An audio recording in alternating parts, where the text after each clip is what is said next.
नमस्कार, आप सभी का स्वागत है हमारे YouTube चैनल चीनिया क्लासेस पर। तो आज अपने बात करेंगे कृषि पर्यवेक्षक एएनएम और जीएनएम परीक्षा 2024 से संबंधित, क्योंकि इन सभी परीक्षाओं के लिए एडमिट कार्ड अपलोड कर दिए गए हैं। आप किस प्रकार से उनको डाउनलोड कर सकते हो। इसके अलावा एग्ज़ाम से जुड़े हुए महत्वपूर्ण दिशा निर्देश, जैसे कि ड्रेस कोड आपका क्या रहेगा और आपको डॉक्यूमेंट के तौर पे साथ साथ में क्या क्या डॉक्यूमेंट लेके जाने पड़ेंगे, तो संपूर्ण जानकारी इस वीडियो में मिलने वाली है। वीडियो को शुरू से अंत तक एक बार अवश्य पूरा देख लेवें, ताकि आपको परीक्षा से संबंधित जो भी जानकारी है वो आपको प्राप्त हो सके। यदि आप हमारे चैनल पे पहली बार पधार रहे हो तो चैनल को सब्सक्राइब कर लें, घंटी दबा दें और कंटिन्यू हमारे से जुड़े रहें, क्योंकि प्रतियोगी परीक्षाओं से संबंधित जो उपयोगी अपडेट है वो आपको हमारे चैनल के माध्यम से समय समय पर उपलब्ध होती रहती है। तो शुरू करते हैं आज की अपनी वीडियो, क्योंकि जो 3 परीक्षाएं हैं वो राजस्थान में फरवरी माह में आयोजित की जाएगी, लेकिन इसके एडमिट कार्ड है वो अपलोड है वो साइट पे कर दिए गए हैं। सबसे पहले अपने बात करें संविदा नर्स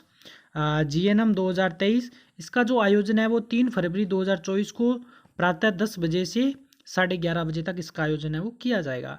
दूसरा अपने बात करें महिला स्वास्थ्य कार्यकर्ता एएनएम, इसमें अपने बात करें तो इसका जो एग्ज़ाम है वो भी 3 फरवरी 2024 को ही 3 बजे से 4:30 बजे, यानी कि पहले जीएनएम एग्ज़ाम होगा, उसके बाद में एएनएम का एग्ज़ाम होगा। इसके साथ अगली परीक्षा की बात करें तो कृषि पर्यवेक्षक सीधी भर्ती परीक्षा 2023, इसका आयोजन है वो अगले ही दिन यानी कि 4 फरवरी 2024 को प्रातः 10 बजे से 12 बजे तक इसका आयोजन है वो किया जाएगा। यानी कि आपके फरवरी माह में 3 और 4 तारीख को 3 एग्जाम कंडक्ट है वो कर्मचारी चयन बोर्ड करवाने वाला है।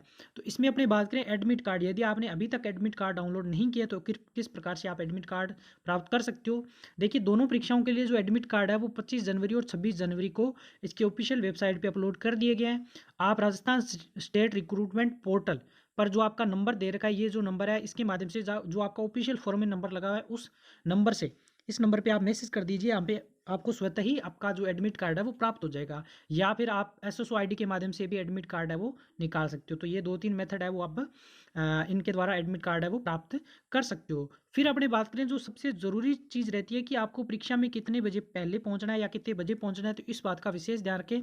इसमें देखा परीक्षार्थी केंद्र पर निर्धारित समय से 1.5 घंटे पूर्व अपनी उपस्थिति दे दें, ताकि तलाशी के उपरांत आप समय पर परीक्षा कक्ष में नियत स्थान पर बैठ सकें। परीक्षा प्रारंभ होने के नियत समय से 1 घंटे पूर्व तक परीक्षा केंद्र में प्रवेश की अनुमति होगी। ठीक 1 घंटे पूर्व परीक्षा केंद्र का प्रवेश द्वार है वो बंद कर दिया जाएगा।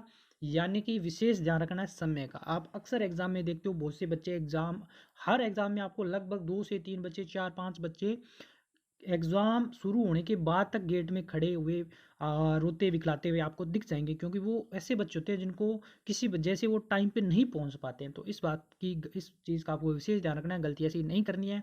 आपका एग्ज़ाम यदि 10 बजे शुरू होगा तो 10 बजे से 1 घंटा पहले यानी कि 9 बजे तक ही आपको एंट्री मिलेगी। एंट्री आपकी 8:30 से शुरू हो जाएगी, तो आपको 8 बजे 8:30 बजे ही केंद्र पे पहुंच जाना है। 9 बजे के बाद में 1 घंटा पहले तो एंट्री बंद कर देंगे। तो आपको इस बात का विशेष ध्यान रखना है। जिस हिसाब से आपका एग्ज़ाम है 3 बजे है, तो आप ये मान के चलो कि आप वहाँ पे आप 1:30 बजे ही पहुँच जाओ, ताकि आपको आराम से वहाँ पे तलाशी के उपरांत आपको परीक्षा केंद्र में प्रवेश है वो दिया जा सके। उसके बाद में बात करें तो आपको साथ में क्या क्या लेके जाना पड़ेगा। तो इसमें परीक्षा केंद्र पर आप अपना प्रोविजनल ई प्रवेश पत्र यानी कि एडमिट कार्ड, एक मूल फोटो युक्त पहचान पत्र, आधार कार्ड से पहचान सुनिश्चित की जाएगी। आधार कार्ड में जन्म तिथि का अंकन होना आवश्यक है। विशेष परिस्थितियों में PAN card, passport, driving licence, मतदाता पहचान पत्र में से कोई एक से मिलान किया जाएगा। यानी कि आपको एडमिट कार्ड और एक आपकी मूल आईडी, मुख्यतः आधार कार्ड सबके पास होता है, आप लेके जावें। बाई चांस किसी के पास आधार कार्ड नहीं है तो आप PAN card, passport, driving licence, इनमें से मतदाता पहचान पत्र कोई भी आईडी लेके जावें, लेकिन मूल आईडी होनी चाहिए। ये नहीं कि आप उसकी फ़ोटो कॉपी करवा के ले जाओ, तो वो वहाँ पे नहीं चलेगा, मूल आईडी ही होनी चाहिए। फिर अपने बात करें आगे, तो आगे आपको साथ में लेके जाना पड़ेगा उपस्थिति पत्रक पर, यानी कि वहाँ पे एडमिट कार्ड पर चस्पा करने हेतु 2.5x2 जो साइज़ का समय का नवीनतम रंगीन फ़ोटो, जो मर्ज मोरफेड या टेम्पर्ड किया हुआ नहीं, यानी कि कई बार ये होता है फ़ोटो नहीं होता है, कहीं चिपकाया हुआ होता है या फटा कटा होता है, वो फ़ोटो अपने ले जाते हैं। तो इस बात का यहाँ पे स्पष्ट कहा गया है। 1 माह से अधिक पुराना फ़ोटो भी नहीं होना चाहिए। सभी फोटोग्राफ की सॉफ्टवेयर से जाँच की जाएगी। एवं नीले रंग की स्याही का पारदर्शी बॉल पेन साथ लेकर आवें। इसके अलावा कोई अनावश्यक सामग्री आप साथ में न लेके आवें। तो इस बात का आप विशेष ध्यान रखें। आपको एडमिट कार्ड, अपनी मूल आईडी और एक फ़ोटो और नवीनतम रंगीन फ़ोटो होनी चाहिए। और इसके अलावा अपने बात करें, यहाँ पे आपको एक पारदर्शी वॉल पेन लेके, नीला पेन लेके जाना है।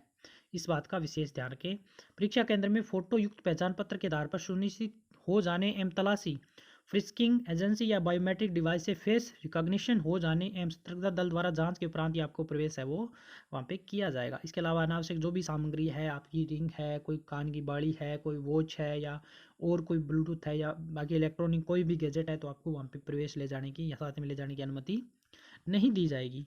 और फिर अपने बात करें, क्योंकि सर्दी का समय है तो ड्रेस कोड यहाँ पे मुख्यतः रहता है। ड्रेस कोड में आपको सीधी सी बात करें तो आपको सिंपल साधारण कपड़े पहन के जाने हैं। स्वेटर पहन के जा रहे हो तो सिंपल स्वेटर, कोट पहन के जा रहे हो तो सिंपल कोट होना चाहिए।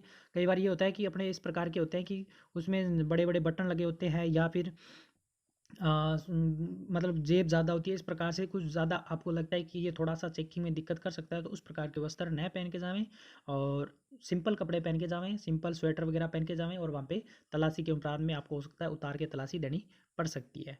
तो और महिलाओं की बात करें तो ये सिंपल जो जड़ाऊ पिन है बालों में, उस प्रकार की लाख की चूड़ियाँ, इसके अलावा अन्य कोई जेवरात जैसे कान की बाड़ी होगी, ब्रासलेट, अंगूठी आदि पहनकर आपके जाने की अनुमति नहीं दी जाएगी। बेल्ट वगैरह सब बॉयज़ के लिए ये सब आपको वहाँ पे निकाल के और देने पड़ सकते हैं। तो इस चीज़ का विशेष ध्यान रखें। अगर आपने हाथों में ऐसा कुछ पहन रखा है तो पहले ही निकाल के आप रख दें। तो ये आपका ड्रेस कोड रहेगा। इन बातों का विशेष ध्यान रखें। परीक्षा पे आप नियत समय से पहले ही पहुंच जाएं। इसके अलावा आपका कोई भी क्वेश्चन है इससे संबंधित तो आप कमेंट करके हमसे पूछ सकते हो। चैनल को आप अवश्य रूप से सब्सक्राइब कर लें, क्योंकि बहुत से अभ्यर्थी ऐसे हैं जो वीडियो तो देखते हैं और लेकिन चैनल को सब्सक्राइब नहीं करते हैं। तो आप सब्सक्राइब कर लें, क्योंकि ऐसी अपडेट आपको हमेशा और प्रतियोगी परीक्षाओं से संबंधित अपडेट आपको चैनल पे मिलती रहेगी। तो मिलेंगे एक नई वीडियो में और नई जानकारी के साथ। तब तक धन्यवाद।